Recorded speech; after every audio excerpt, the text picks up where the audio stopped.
Hey, welcome to our super special Patreon show that we do for you, the Patreon members. Hi, I'm Tim Andrews, and I'm joined by Dustin Lawler. Hello. Stephanie Sway. Hello. And Jeff Leboff. Oh, Jeff's not even going to say hello. No, that's my quicker impression. We all watched it. It's my favorite show that's on television right now. I did talk to a person who he likes playing games. He likes to watch gameplay on Twitch and YouTube and stuff. And so it's pretty loyal so far, so that's good to know.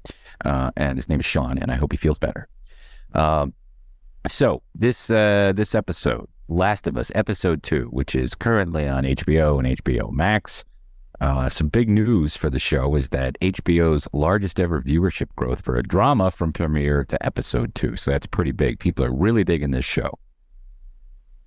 I mean, what's not to like? They've never had bigger numbers than this from the first episode to the second episode. That's crazy. Well, not even the Sopranos.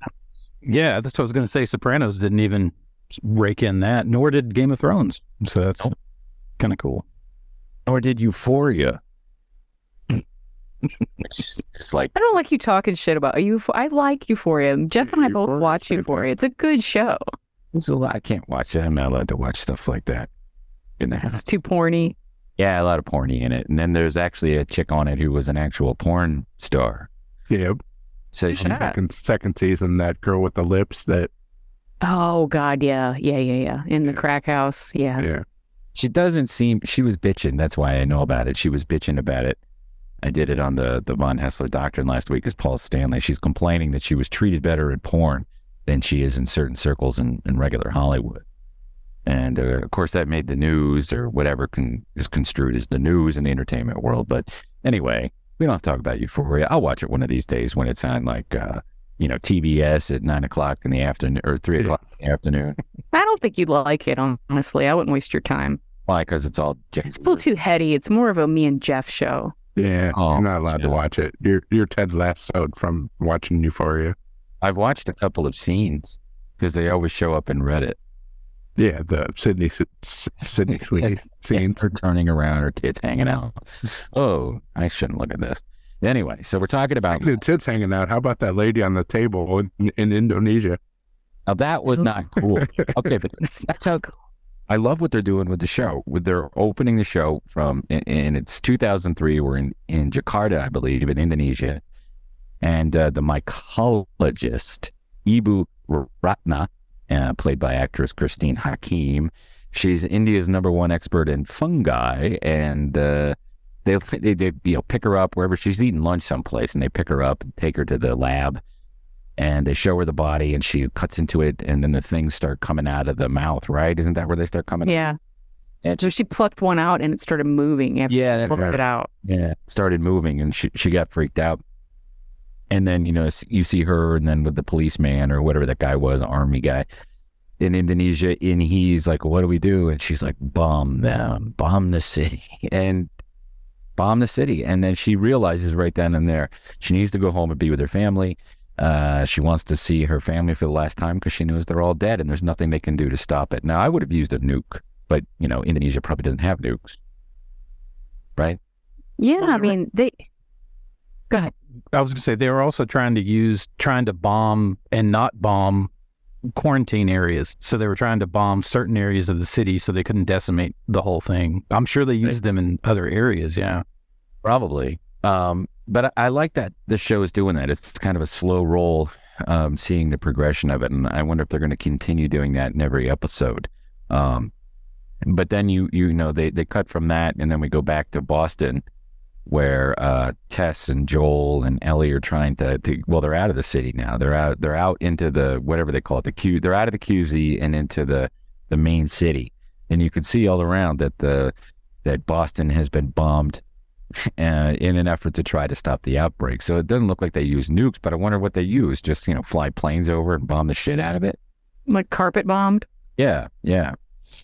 I don't know, but I liked how whenever Ellie, when she wakes up, they're just sitting posted up on her ass, just waiting for her to change, Yeah, right. This Like they've been up all night just watching her all fucking night, waiting for her to turn. Right. Well, so they decide to move, and then they look out over the balcony and they see the sea of these. What are they called? Are they calling them zombies? Clickers. No, they're not clickers yet. They're regular They're people that are laying down. Now, there's a name for them when they're first infected. The clickers are the ones inside. They have to stay in the dark. Yeah. But anyway, we find out that because of the type of fungi that controls them, you can't step in a certain place or they'll all wake up and come find you. And they kind of have an idea. We find out in this episode that Ellie, they kind of know she's one of them, but she's not one of them.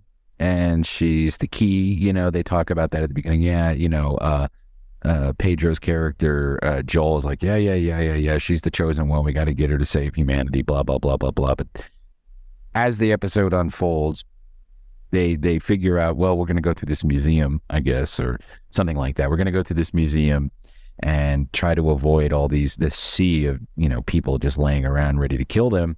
And I thought that was kind of cool where they went. You see all the Revolutionary War stuff, the guns, and all the Buffs and Tea Party shit. Yeah, all that stuff. And that's from the game directly. Is it? Yeah, even everything in the cases is exactly as the game, and they matched up, especially when they're hiding behind it and the clickers on the other side. Yeah, that's shot for shot from the game. Go ahead.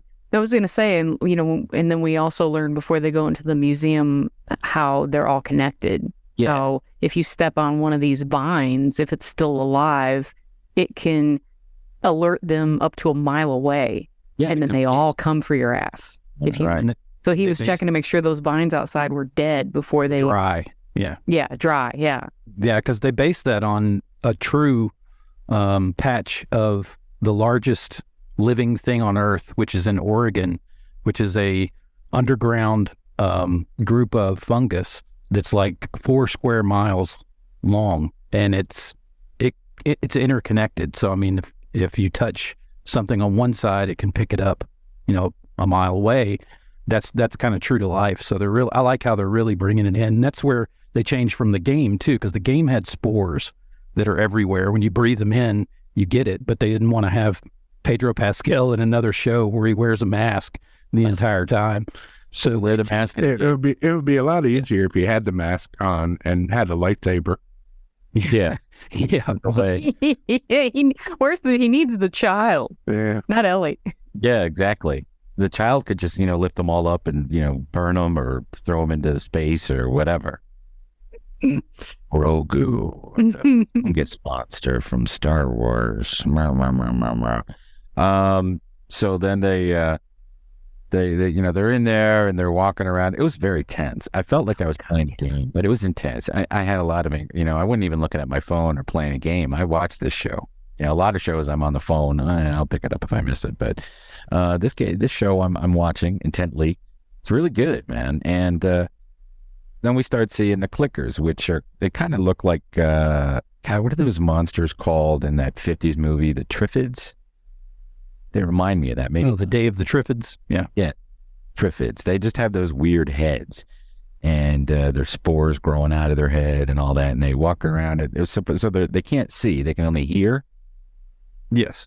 And that's how they communicate with each other is kind of like with the clicking back and forth. And that clicking noise. Can you guys do that? Tim can do it. He's been making that noise for years. You do it, Tim? That noise you make. What? That weird noise you make. You always make. That's a squirrel. Habitually. What is the noise, goddammit? Clicking noise. The fucking, It's kind of like the little chick from Hereditary. So anyway, there's a battle and they're killing them and they're having a hard time killing them because I guess they don't have a brain or some shit like that. They're harder to kill. Yes. Clickers are harder to kill. Yes. Yeah, they're 20. Yeah, they're old. Clickers are old zombies that have grown that stuff out of their head, and it's hardened to the point that you can't shoot their brain because it's like a plate in front of their head. Mm-hmm. So yes, that's why it grows. I think I would just give up, eat the bullet, and die. I would. Me too, for sure. It's not something that I would be able to deal with in any case. So they have this battle or whatever, and then they're going to find, what are they called? The Fireflies? Yeah, the Fireflies. Finding a group that's going to help them get out of there, and they're all dead. Yeah, they were supposed to just be handing Ellie off, getting their battery, and being on their way. Right. And that didn't happen. They're all dead. So they're kind of stuck. And then, of course, they step on the webbing or whatever. And then all the other ones start, charging. Hundreds of them charge. Yeah, but this is after they find out that Tess has been bitten and she is going to turn. Yes, has been bitten. And Ellie got bitten too. But that healed up rather quickly. So that's kind of cool. And this is all coming from people who didn't play the game. I know, Dustin, you played it or you watched it? I forget. I watched it. I didn't play it. So you know what's going to unfold. I haven't looked at any kind of spoiler information. I haven't skipped ahead to try to find out. I haven't watched gameplay. So this is all new to me. If you're out there and like, oh, that's not what's happening, I'm sorry. I don't. That is different, though, from what I understand. Is like Neil told me in the game, that's Fedra would have been coming for them. Yeah. They were supposed to be coming for them, but they changed it. And they wanted to keep the zombies up, or whatever they call them. They don't like using the word zombies in the show at all. Mm-hmm. If you notice, they'll never use it.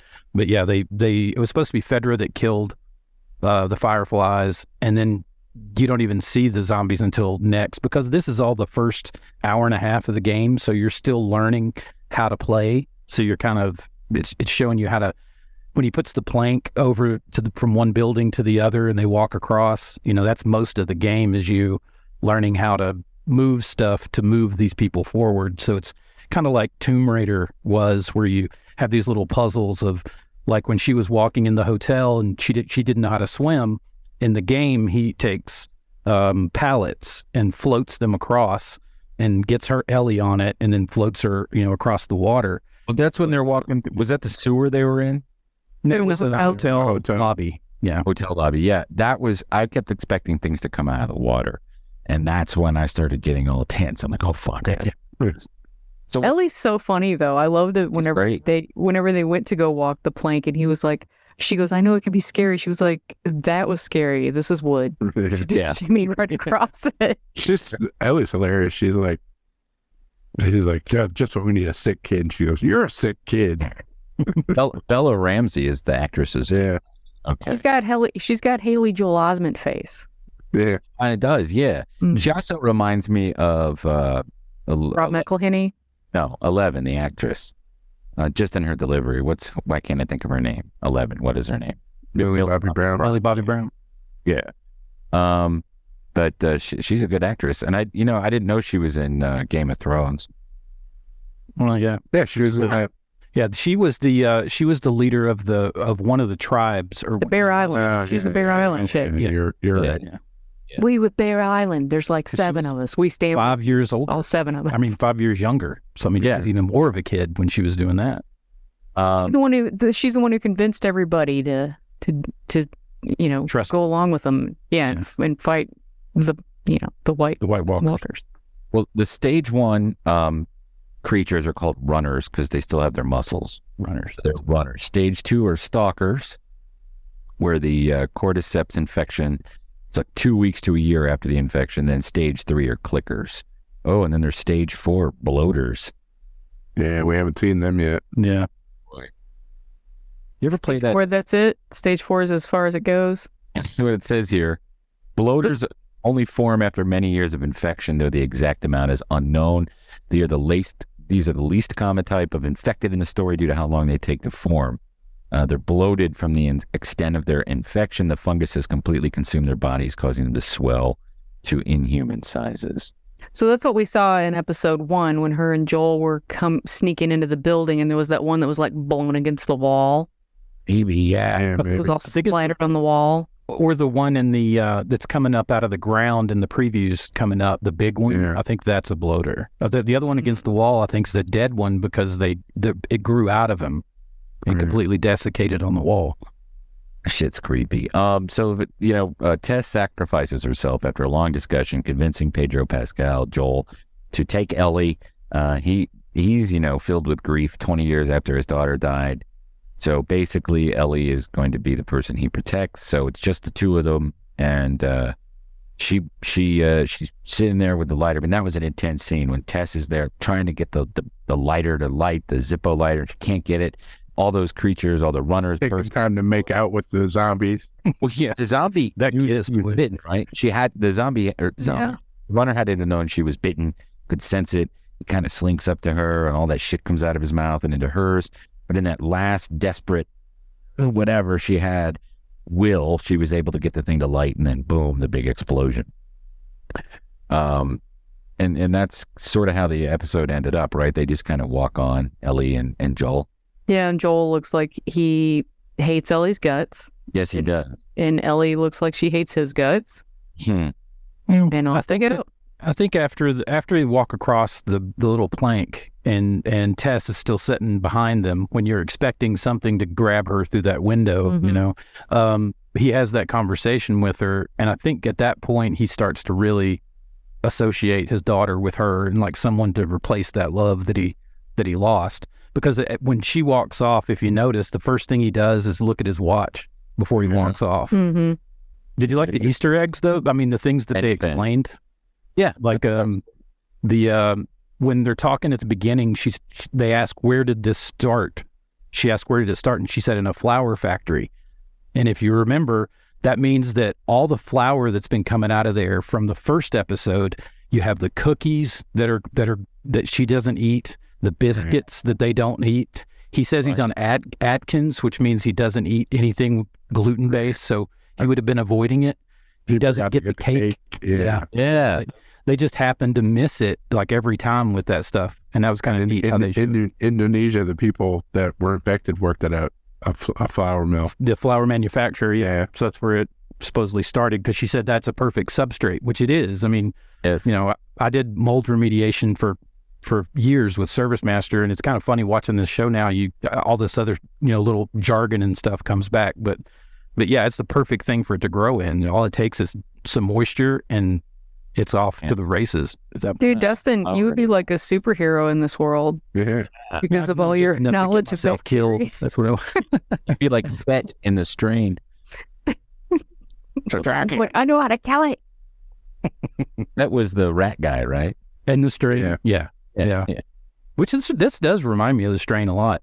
I mean, the apocalyptic side of it once it got crazy. Yeah, except for I had a dream over the weekend. I had a nightmare where I was pulling those white things out of my arm. That freaked me out. Fuck. I looked at my arm, they didn't have any worms in it, or fungi growing in it. Somebody posted in our notes about the Blade 2 reference. It's giving me Blade 2 energy. So I guess that's some modern speak for, this reminds me of Blade 2. Anyway, it's from Vulture TV critic, millennial, whatever. Roxana Hadai posted on Twitter, let's see, extremely strong Blade 2 energy. I'm cackling with delight and overcome with emotional turbulence. And somebody, Naughty Dog Info on Twitter said, the reference to Blade 2, to my knowledge, is because of the use of practical effects. And if you listen to the podcast that corresponds with The Last of Us, it was very important that they did that instead of CGI. And I have to find a setting on my TV where it doesn't look super fake. I can't figure it out. I don't have the cinematic one or whatever. I don't have the right video setting because it looks too good, if that makes any sense. It looks too sharp. Yeah, the real TV settings, those are that they say that's ruining cinema, because you're watching everything on this hyper contrast thing, which takes film grain completely out. So if something is shot on digital, it really stands out when you're watching it like that, like a computer monitor instead of a TV screen. Right. Yeah. So anything else about the show that we need to cover before we talk about what else we're watching? No, I think it's just super jacked about what's going to happen next. Me too. Yeah. I love this show. I'm glad we're doing this too, because it's like the one show that we're all watching and we all love. So that's very rare. Hopefully we'll get another one after this to replace it. We'll find one. Well, Mandalorian starts right after it's over. Yeah. Oh, let's do Dallas season. There's going to be hell no. There's going to be an overlap of a few episodes of this and Mandalorian at the same time in March. How many? I think 3. Oh shit! We'll have to do a catch-up show. We'll do the first 3 episodes of Mando when we come. When Last of Us is finished. How about that? That is The Last of Us and what we're watching. Thanks to you guys who support us on Patreon, and we'll talk to you next week.